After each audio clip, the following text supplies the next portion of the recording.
काचा को मणिर महान, कहा तुम्हारा फूटा हुआ कांच और कहा ये मणियों में महान मणि मारी श्रीमद् भागवत की कथा। ब्रह्मा जी ने भी जब तुलना की शस्त्रों के तुलाम भाव इंद्र के संशय को दूर करने के लिए ब्रह्मा जी ने सत्यलोक में एक तरह एक पल्ले पर श्रीमद् भागवत, एक पल्ले पर अमृत कलश। लेकिन हमारी भागवत जी में वो गुरुता, वो गरिमा, वो प्रभाव था कि लघुन्यानी जितने भी सिद्धांत थे, मैं अमृत के भागवत जी के समकक्ष सब छोटे हो गए। तो ब्रह्मा जी ने भी घोषणा की कि अमृत से श्रेष्ठ भागवत जी की कथा है। क्यों? अमृत पीकर आप अमर तो हो जाएंगे, अमृत हो जाएंगे, जन्म मृत्यु के बंधन से मुक्त हो जाएंगे, लेकिन आप कर्म बंधन से मुक्त नहीं होंगे। अमृत पीने के बाद भी अवश्य में भोक्तव्यम कर्ता कर्म शुभाशुभम, जैसा शुभ अशुभ कर्म आप करेंगे वो आपको भोगना ही पड़ेगा। लेकिन अगर आपने भागवत जी की कथा सुनी तो जन्म मृत्यु के बंधन से भी आप छूट जाएंगे। इसलिए अमृत से बढ़कर श्रीमद् भागवत की कथा है। इस विषय में हम तुम्हें शनकाधि पुरा प्रोक्तम नारदाय दया परी और सप्ताहेन चतुश्रुतम चैतत सर्वथा मुक्तिदायकम। सप्ताहेन श्रुतम, जो 7 दिन तक इस कथा को सुनता है वो निश्चित जन्म मृत्यु के बंधन से मुक्त हो जाता है। जिस कथा को नारद जी पर दया करके शनकादिक ऋषियों ने प्रकट किया है वही वृत्तांत। तो इन्होंने प्रश्न किया, महाराज लोक विग्रह मुक्त से नारदस्य स्थिरस्य चाऊ विधिस्रवे कुता प्रीति संयोगा कुत्र तहि साहु। महाराज जी हमें एक बात बताइए, लोक विग्रह मुक्त, नारद जी को सारे बंधनों से मुक्त है और ये 2 घड़ी से कहीं ज्यादा रुकते नहीं। तो एक स्थान पर 7 दिन तक कैसे रुके और उन्होंने कैसे ये कथा सुनी, ये मुझे बताइए। तो शनकादिक ऋषियों ने कहा, कथम ब्रह्मांडीन मुखम। सूत जी कह रहे शौनक महात्मा, एक बार नारद जी बड़े दुखी मन से जा रहे थे, बड़े चिंतित थे। उधर से ब्रह्मा जी के मानस पुत्र शरद सनंदन सनातन सन कुमार जी आ रहे। शरकम चा सनंदम चा सनातनम मथा प्रभु। नारद जी ने प्रणाम किया तो चारों ऋषियों ने पूछा, महाराज जी कथम ब्रह्मांड दीनम मुखम कुतश्च गमनम तो। अरे महाराज जी इतने तुम दुखी क्यों? कुतश्च चिंता क्यों भगवान? कौन सी तुम्हें चिंता है? कर्तव्य गमनते कहाँ जल्दी जल्दी जा रहे हो? नारद जी ने कहा कि भैया हम तीर्थाटन करके आ रहे हैं। और जैसे कहा हम तीर्थ करके आ रहे हैं, शनकादिक ऋषियों ने कहा कहाँ है? क्योंकि तीर्थों में तो व्यक्ति शांति प्राप्त करने जाता है, तीर्थाटन करता है तो उसे आनंद प्राप्त होता है। और तुम तीर्थ में गए और तुम इतने मलिन दुखी, कहीं गए होगे छोटे मोटे पड़ गए होगे किसी पुजारी पंडित के चक्कर में? नारद जी ने कहा नहीं, मैं छोटे तीर्थों में नहीं गया। फिर बोले हम ब्रह्मांड के सबसे श्रेष्ठ तीर्थों में गए। कहा? नारद जी ने कहा अहम तो पृथ्वी आदो। महाराज जी ज्ञात्वा सर्वोत्तमामिति पुष्करम चा प्रयागम चा काशी गोदावरी तथा हरिक्षेत्रम कुरुक्षेत्रम श्रीरंगम सेतु बंधनम एवमाद्यसु तीर्थेषु ब्रह्मांड इतस्तता। या हम इस मृत लोक के, इस पृथ्वी लोक के समस्त श्रेष्ठ तीर्थों में पुष्कर गया, प्रयाग गया, काशी गया, हरिक्षेत्र गया, कुरुक्षेत्र गया, रामेश्वरम का दर्शन किया। लेकिन इन तीर्थों में भी मुझे कहीं शांति नहीं मिली। क्या मैंने देखा वहां? सत्यम नास्ति तपा शौचम दया दानम न बिभ्यते उदरम भरणो जीवा वार्ता कूट भाषणा। मैंने इन तीर्थों में देखा सत्यम नास्ति, कहीं सत्य नहीं, कहीं तपस्या नहीं है, कहीं दया नहीं है, कहीं दान नहीं है, कहीं धर्म नहीं है, कहीं विवेक नहीं है। 7:30 6:30 अरे हमको पता है कि आपकी जो 6:30 7:30 कल से अच्छा आप थक गए हैं। चलिए ठीक है, आइए थोड़ा तार टूट गया। हम सोच समझ रहे थे इधर उधर जब हो रहा था मामला तो एक कुछ है, घड़ी का मामला है। चलिए दोबारा नाम गाइए और फिर प्रसंग पूरा करता हूँ। ऐ मेरे गोविंद प्यारे तुम हमारी शान हो, ऐ मेरे गोविंद प्यारे तुम हमारी शान हो। आइए सब लोग आइए। ऐ मेरे गोविंद प्यारे तुम हमारी शान हो, ऐ मेरे गोविंद प्यारे तुम हमारी शान हो, ऐ मेरे गोविंद प्यारे तुम हमारी शान हो। हिंदुओं की शान तुम हो, हिंदुओं की शान तुम हो, हिंद की तो जान, हिंदुओं की शान तुम हो, हिंद की तुम जान।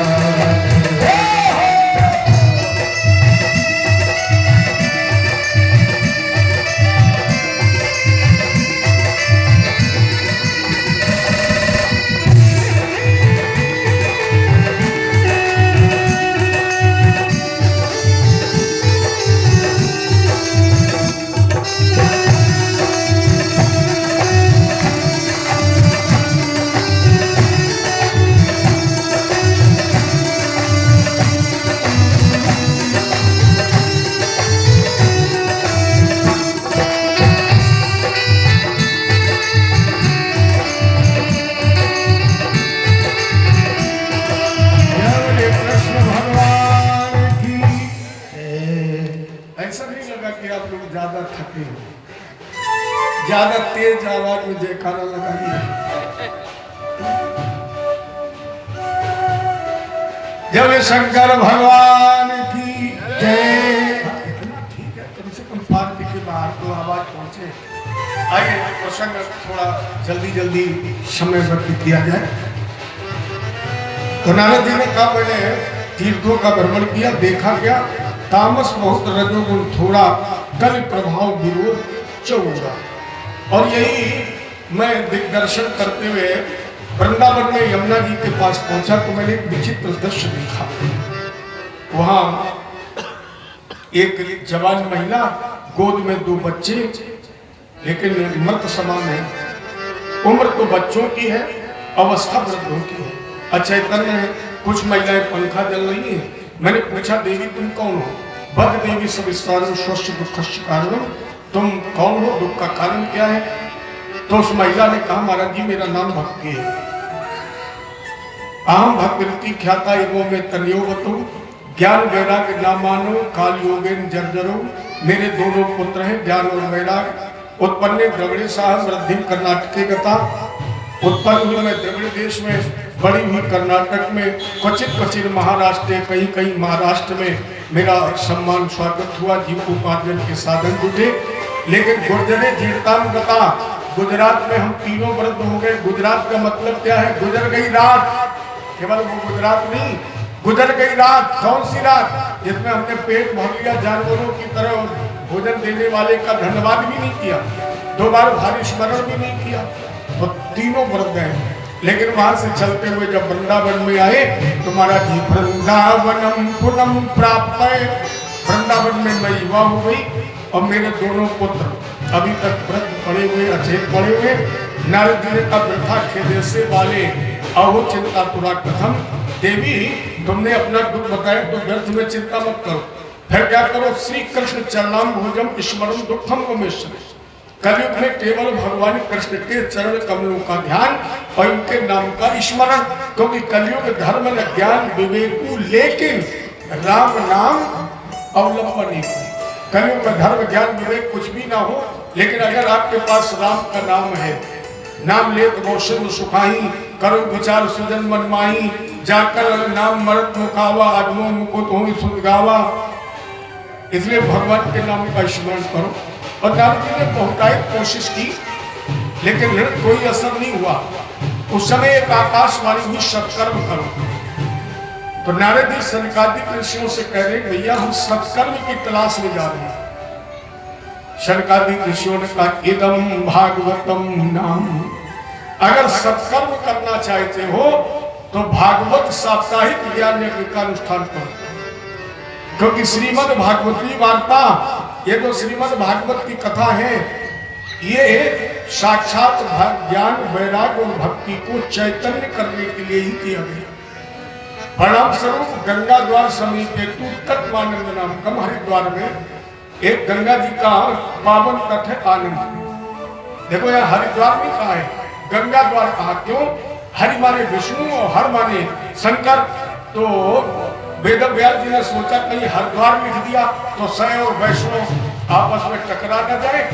संत कभी विवादित बात करते ही नहीं, आप तो कुछ भी हो जाए। संत हमेशा निर्विवादित बात करता है, निर्विवाद रहता है, वही संत है। तो इन्होंने क्या किया, गंगा द्वार, हरिद्वार लिखे नहीं, गंगा द्वार आनंद नाम के तट पर सनकादिक ऋषि वक्ता बने, नारद जी श्रोता बने। अब यहाँ श्रोता कैसे आए? भरपूर वशिष्ठ चौदस गौतमो मेवा तिथे देवल देवरातम रामस तथा गाज सुकस शाक्रो मृतज्ञ पुत्राते पिपलागा भरपूर वशिष्ठ चवन गौतम मेवा के देवल देवराज तेन्द्र प्रबत नारद, ऐसे बड़े बड़े संत कथा का शुभारंभ। अब यहाँ एक बिंदु पर आप ध्यान दीजिए, श्रोता तो आ गए, कौन सा बिंदु? जिनके लिए कथा का आयोजन कराया गया वो कहाँ है? जिनके लिए इस कथा का अनुष्ठान हुआ है वो श्रोता कहाँ है? अभी हमने आपको बताया वृंदावनम, भक्ति ज्ञान वैराग्य कहाँ मिले नारद जी को? वृंदावन में। और कथा कहाँ हो रही? हरिद्वार में। करते कर्म करहु विधि नाना, मन राखहु जहाँ कृपा निधान। मन वहां रखिए, अगर मन नहीं है तो आप बैठे रहो और 2-4 साउंड बढ़ा दिए जाए, आवाज नहीं मिलेगी, हम क्या बोलेंगे आपको पता नहीं लगेगा। और अगर मन लगाए तो कोई बात अगर धीरे से भी हो जाएगी तो भी उसका भाव आपको समझ में आ जाएगा। अब जब कथा का आयोजन हुआ तो एक चर्चा चली, किस कथा को सुनने का अधिकारी कौन है? तो सनकादिक ऋषियों ने कहा कोई भी सुने, देवता यक्ष नाग किन्नर गंधर्व पापी अधम नीच निकृष्ट प्रेत। क्यों? बिल्कुल साधारण भाव में समझ लीजिए, जैसे आप आग को जानकर छुए तो क्या होगा? अगर जानकर छू लोगे क्या होगा? जल जाओगे। अच्छा धोखे में छू लोगे तब क्या होगा? तो भी जल जाओगे। अग्नि का स्वभाव है। उसी तरह मेरे भगवान के नाम का, मेरे भगवान के नाम की कथा का प्रभाव है कि जानकर छुओ तो भी और धोखे से छुओ तो भी। पापी छुए तो आग पूछती थोड़ी है कि तुम अधम हो, नीच हो, पापी हो, धर्म कौन हो, पूछते नहीं। गंगा में नहाते हो, गंगा पूछती है कि तुम कैसे हो, नहा लेते तब जाते हो, अग्नि में गिरते हो जल जाते हो। उसी तरह भगवान की कथा, और इसमें एक प्रसंग सुनाया गया, गोकर्णोपाख्यान, धुंधकारी प्रसंग। बहुत दूर न जाकर केवल आप अपने शरीर में देख लीजिए। भक्ति ज्ञान वैराग्य क्या है? भक्ति है हृदय। जब भक्ति जवान होती है, माने जब हृदय में भक्ति जागेगी तभी तो आप सत्संग करेंगे। यहाँ तक आए तभी तो हो। जब हृदय में भक्ति पैदा हुई, और जब भक्ति पैदा हुई और आप पांडाल में बैठ गए, तो यहाँ आपको क्या मिल रहा है? सत्संग। सत्संग से क्या मिलता है? ज्ञान। और भक्ति के पुत्र का नाम क्या है? ज्ञान। और जब आपको ज्ञान मिला या ज्ञान हुआ या होगा, तो उसके भाई का नाम क्या है? वैराग। वैराग से सांसारिकता की निवृत्ति और भगवान के चरणों से प्रेम। अब गोकर्ण आत्मदेव क्या है? धुंधली क्या है? आत्मदेव जीवात्मा है, रहता कहाँ है? तुंगभद्रा नदी के किनारे। समय हमको ये पता था कि 7:30 तक चलेगी, इसलिए थोड़ा सूक्ष्म में समझ लीजिए। तुंगभद्रा क्या है? तुंगभद्रा नदी के किनारे एक गांव है उत्तम नगर। तुंग माने होता है श्रेष्ठ। तुंगभद्रा कोई नदी नहीं है। तुंगभद्रा का मतलब है तुंग माने श्रेष्ठ, भद्र माने कल्याण। आप श्रेष्ठ कल्याण अपना कर सकते हैं किसमें? उत्तम नगर में। उत्तम नगर कहाँ है? ये शरीर ही तो है। बड़े भाग्यवान उस्तन बाबा, इस उत्तम नगर में रहते हुए प्यारे अगर चाहो तो तुम अपना कल्याण कर सकते हो। और ये कल्याण कब होगा? जब आप सहारा लेंगे गोकर्ण का। गोकर्ण माने, गो माने इंद्री, कर्ण माने कान। इन कानों का सहारा लोगे और इससे भगवान की कथा सुनोगे तो 7 गांठ का बांस फट जाएगा। 7 गांठ का बांस क्या है? अलग आचार्य लोग गढ़वाते हैं, अरे वो बांस तो बहुत पहले फट चुका है, अब ये बांस फाड़िए। वो फटे ना फटे क्या लेना देना है? ये बांस आप अभी आरती के बाद जब घर जाएं तो आप पैर से लेकर सर तक गिनकर देखना, इस शरीर में मुक्त 7 गांठें ही है। और इस 7 गांठ के अंदर जो मन बैठा है, यही प्यारे तुम्हारा भूमिकारी है। क्योंकि जिस तरह प्रेम हमेशा भूखा प्यासा छटपटाता है, उसी तरह ये मन कभी सुख से रहता है? नहीं रहता है। एक लाइन गुनगुना लीजिए। थोड़ा मन दर्पण कहलाए, थोड़ा मन दर्पण कहलाए, मन दर्पण कहलाए, मन दर्पण कहलाए। भले बुरे सारे कर्मों को, भले बुरे सारे कर्मों को देखे और दिखाए, पूरा मन दर्पण कहलाए। भले बुरे सारे कर्मों को देखे और दिखाए, थोड़ा मन दर्पण कहलाए, मन दर्पण कहलाए, मन दर्पण कहलाए।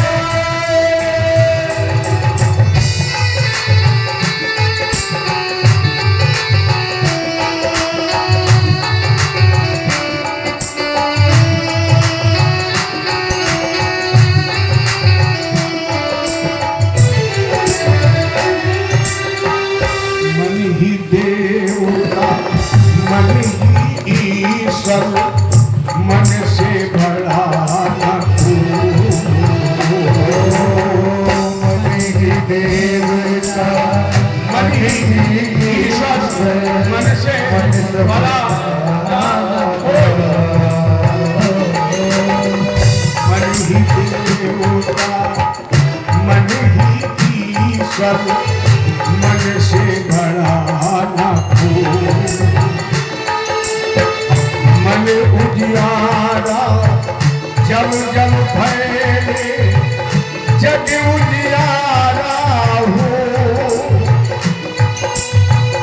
इस उजले कर पर प्राणी, इस उजले कर पर प्राणी, धूल न जमने पाए।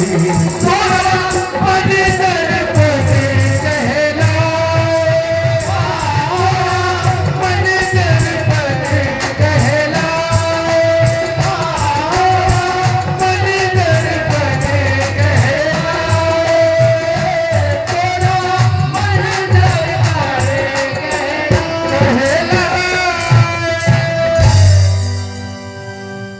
मन ही सात गांठ के बांस में बैठा हुआ धूर्णकारी है। अगर इसे न माने तो एक सात गांठ का बांस और है, और उस बांस का नाम है काम, क्रोध, मद, लोभ, ईर्ष्या। ये भी सात गांठ का बांस। इसे भी न माने तो एक सात गांठ का बांस और है। स्त्री आसक्ति, पुत्र आसक्ति, धन आसक्ति, व्यापार आसक्ति, कुटुंब, ये दो आसक्तियां हैं, ये भी सात गांठ का बांस है। प्यारे इनकारों का दीजिए सहारा, तो ये सात गांठ का बांस फट जाएगा, आपको मिल जाएगा विमान। विमान का मतलब कोई एरोप्लेन नहीं है, विमान का मतलब है आपके जीवन से चला जाएगा अभिमान, और जिस दिन चला जाएगा तुम्हारे अंदर से अभिमान, प्यारे उसी दिन तुम्हें मिल जाएगा विमान। भगवान के धाम जाने की इनले असारे, बस इसी श्लोक पर कथा का विश्राम संदेश के साथ। असारे संसारे विषय विष शंगा कुल धिया, क्षणार्थ क्षेमार्थ पीबत शुक गाथा तुल सुधाम। किमर्थ व्यर्थ भो ब्रजत कुपुथे कुत्सित कथे, परीक्षित तत्साक्षी। परीक्षित इस बात का गवाह है। किस बात? परीक्षित तत्साक्षी। यह श्रवण गत मुक्ति युक्ति कथनी, जो हाथ उठा करके कह रहा है कि मैंने इस असार संसार में श्रीमद् भागवत रूपी अमर कथा सुन ली तो जन्म मृत्यु के बंधन से छूट गया। अगर आप सुनेंगे तो आप भी निश्चित निसंदेह जन्म मृत्यु के बंधन से छूट जाएंगे, इसमें कोई संदेह नहीं। इसलिए निगम कल्प तरुर्गल्पम फलम सुख मुखाद मृत दैव समतम पिबत भागवतम। इसलिए एक एक क्षण इसे पियो, जितना समय मिले अधिक से अधिक पियो, सावधान होकर के पियो, सावधान सुनो। इसमें कल आगे आप लोग चर्चा सुनेंगे। चलिए प्रेम से गाते भजन, इसलिए हमने थोड़ा बचा दिया समय। एक प्यारा सा भजन, इसके बाद आरती और प्रसाद सभी लोग कर लेकर जाए मंगल कामना के साथ। और कल ठीक 3 बजे आप लोग भागवत पंडाल में पधारे। हम तो चाहते आप श्रोता बनकर नहीं, एग्जामिनर बनकर कथा सुने। परीक्षार्थी हम बनेंगे, आप लोग बहुत कथा सुनते, रोज कथा सुनते हैं, तो आप एग्जामिनर बने और हमें परीक्षार्थी बनाकर आप कथा सुने। लेकिन सुने जरूर, ज्यादा से ज्यादा संख्या में सुने। 3 बजे आप लोग आइए। 3 बजे सबसे पहले हनुमान चालीसा का पाठ, जो हमारे हनुमान, और कल तो दिन बहुत अच्छा है, शनिवार का दिन है, इसलिए कल जरूर आप लोग 3 बजे हनुमान चालीसा के पाठ में सम्मिलित हो। इसके बाद एक भजन, और भजन के बाद आप कथा श्रवण करेंगे 7:30 बजे। कल कोई रियायत नहीं होगी। इसके बाद आरती और प्रसाद। अरे लाडली अद्भुत नजारा,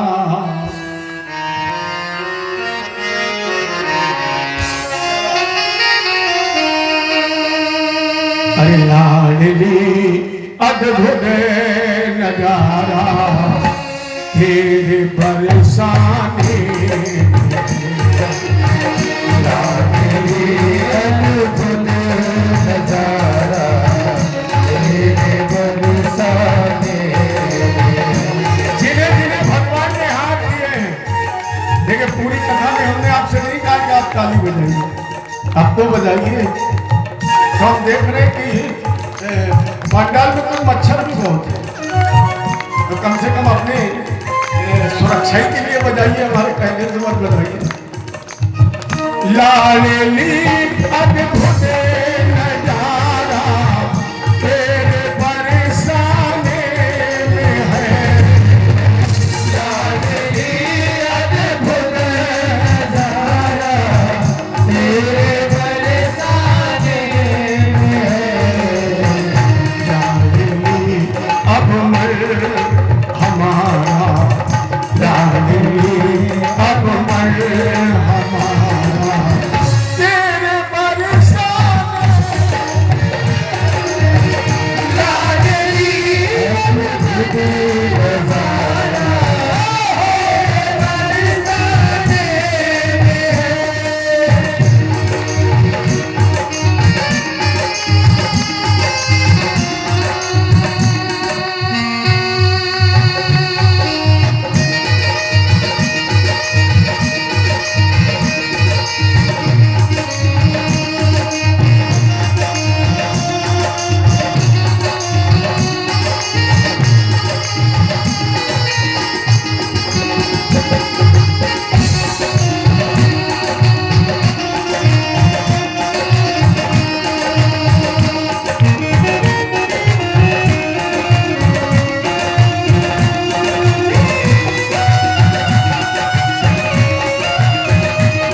झांकियां तेरे महल की कर रहे सब देवगण।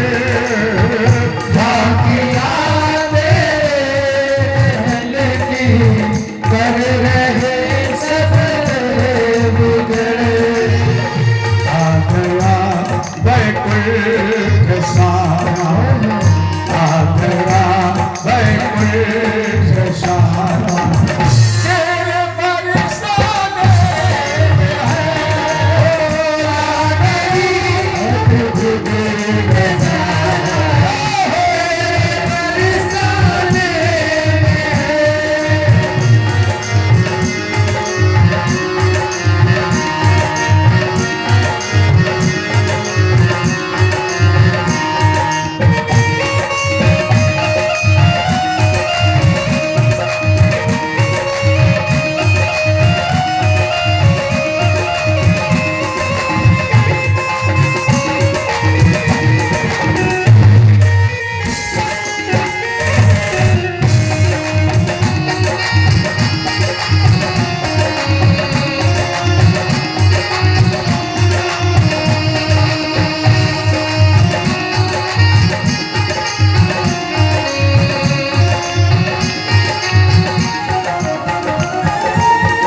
अब कहाँ जाऊँ किशोरी तेरे दर को छोड़कर। अब कहाँ जाऊँ किशोरी तेरे दर को छोड़कर। तेरे जीवन का सहारा, तेरे जीवन का सहारा।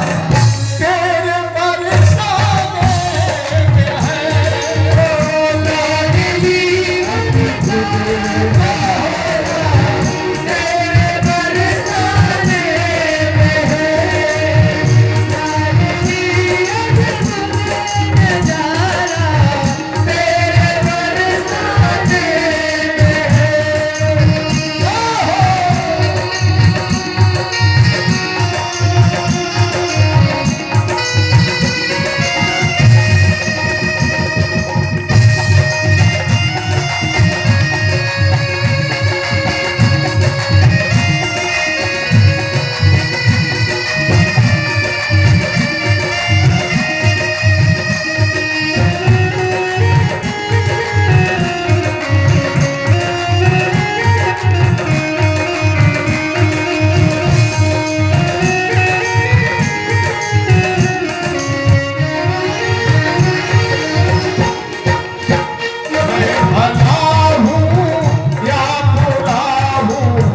पर तुम्हारा हूँ सदा।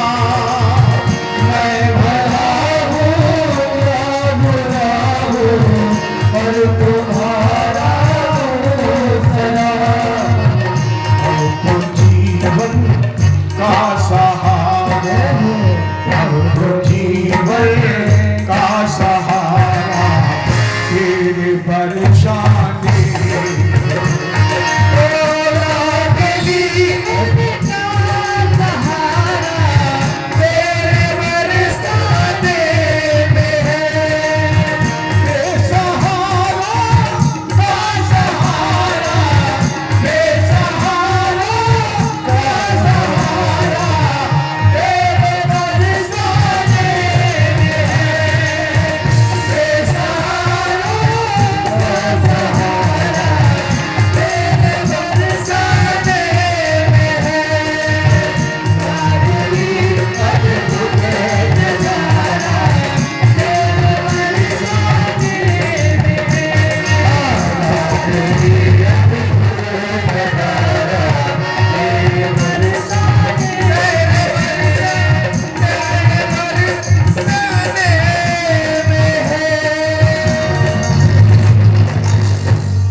कृष्ण भगवान की प्रेम से अपने अपने स्थान पर आरती मंगल कामना के साथ आरती।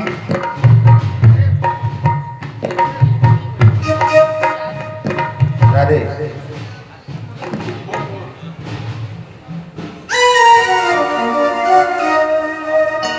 सभी लोग अपने अपने स्थान पर खड़े हो जाएं और आरती बारी बारी सभी लोग प्रभु की आरती करेंगे और उसके बाद प्रसाद लेकर ही अपने अपने घरों को प्रस्थान करेंगे। और कल का समय जैसा कि हमारे परम आदरणीय भैया जी ने बता दिया है, 3 बजे पावन हनुमान चालीसा का पाठ हम लोग यहाँ पर बैठ जाएंगे और आप लोग भी समय का विशेष ध्यान रखते हुए कल की कथा में हम लोग अपने परम आदरणीय भैया जी के साथ प्रवेश करेंगे। जय श्री राधे, जय जय श्री श्याम। बाके बिहारी तेरी आरती गाओ, आरती गाओ प्यारे आपको मनाओ। बाके बिहारी तेरी आरती गाओ, तेरे बिहारी तेरी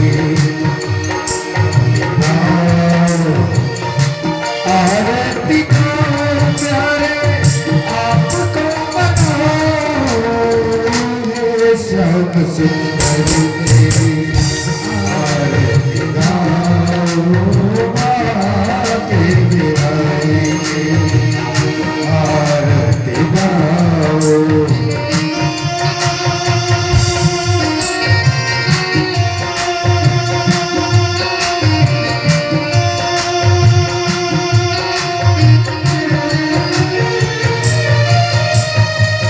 मोर मुकुट